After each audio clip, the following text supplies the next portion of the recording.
السلام علیکم ورحمۃ اللہ وبرکاتہ۔ آج میں اپنے سننے والوں کو ایک اہم وظیفہ دینا چاہتا ہوں جو بہت ہی آسان ہے اور بہت زیادہ طاقتور ہے، خصوصاً وہ لوگ جو جادو اور جادو کے اثرات اور جن کو بری نظر کے مسائل رہتے ہیں، ان لوگوں کے لیے یہ ایک اہم وظیفہ ہے، ایک اہم نصیحت ہے۔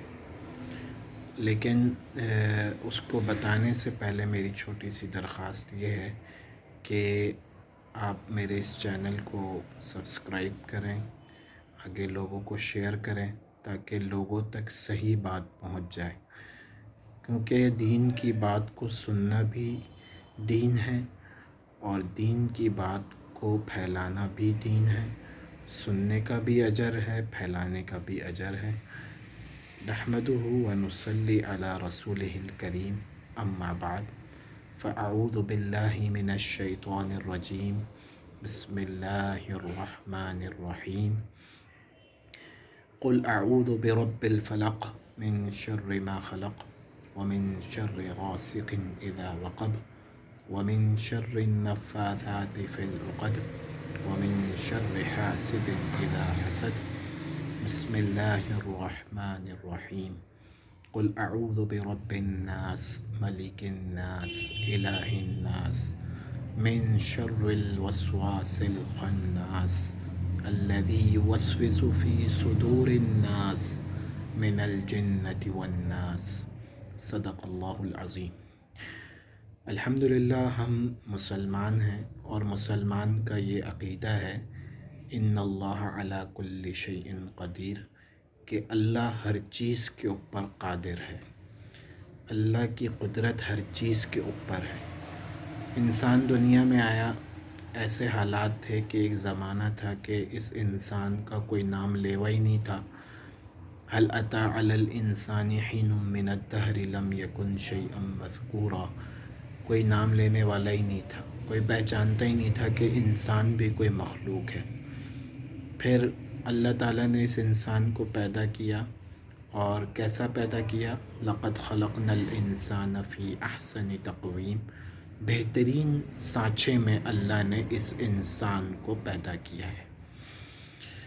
تو یہ دنیا میں جب انسان آیا ہے تو یہاں حالات بھی ہیں، اچھے حالات بھی ہیں، برے حالات بھی ہیں، خوشیاں بھی ہیں، غمی بھی ہیں، دکھ بھی ہیں، بیماری بھی ہے۔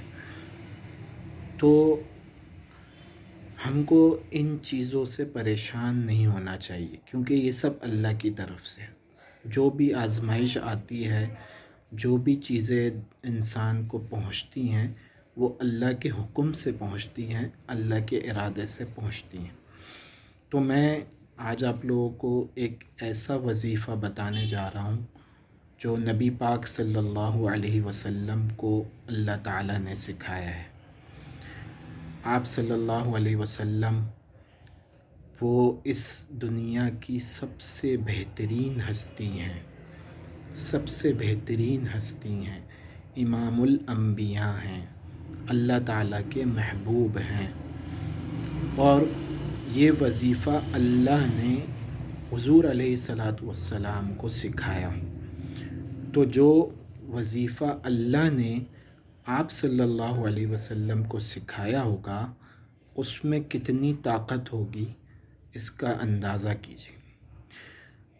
واقعہ کچھ ایسا ہے کہ حضور صلی اللہ علیہ وسلم ایک مرتبہ بیمار ہوئے، اور وہ بیماری تقریباً 6 ماہ تک رہی، اور اس بیماری کا اثر یہ ہوا کہ آپ صلی اللہ علیہ وسلم کو بھولنے کی بیماری ہو گئی، یعنی ایسا محسوس ہوتا تھا کہ کوئی کام کر لیا جبکہ وہ کام نہ کیا تھا، اس طرح کے حالات تھے۔ حضرت عائشہ رضی اللہ عنہا سے روایت ہے، بخاری شریف کی روایت ہے کہ آپ صلی اللہ علیہ وسلم کے پاس خواب میں 2 فرشتے آئے، ایک آپ صلی اللہ علیہ وسلم کے پیروں کی طرف بیٹھ گیا، ایک سر کی طرف بیٹھ گیا۔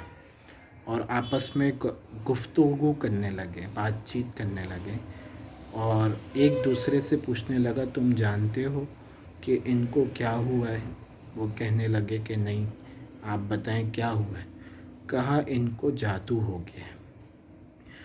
تو وہ فرشتے آپس میں بات کرنے لگے کہ کس نے کیا؟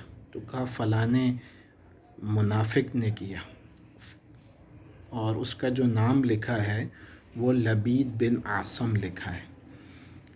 کس جگہ کیا؟ تو کہا وہ آپ صلی اللہ علیہ وسلم کا جو کنگا تھا اس کے دانتوں کے اندر کیا ہے۔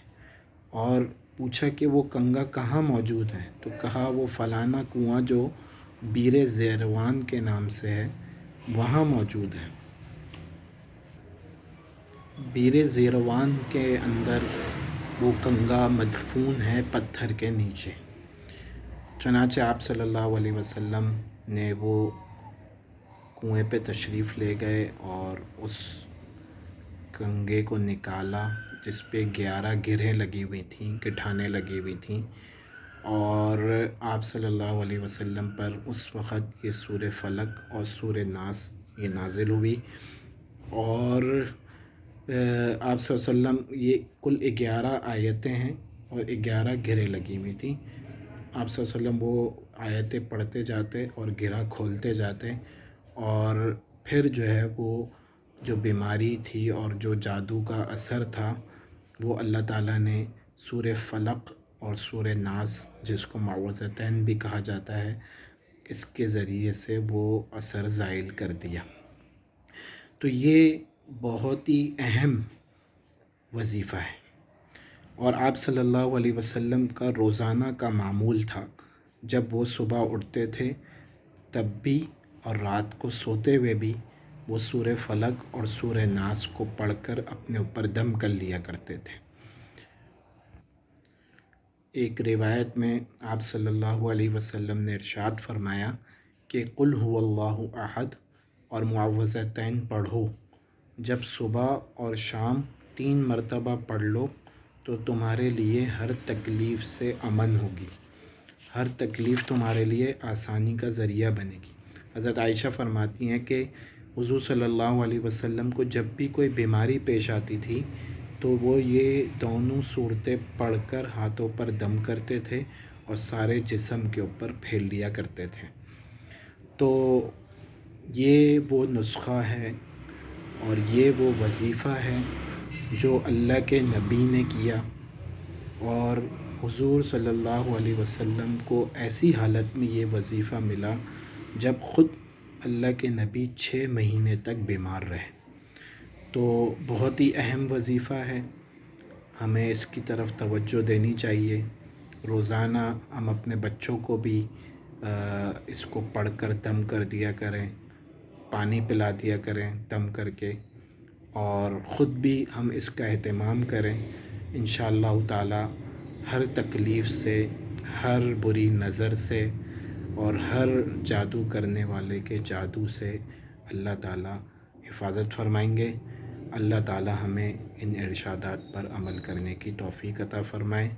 وآخر دعوانا ان الحمد للہ رب العالمین۔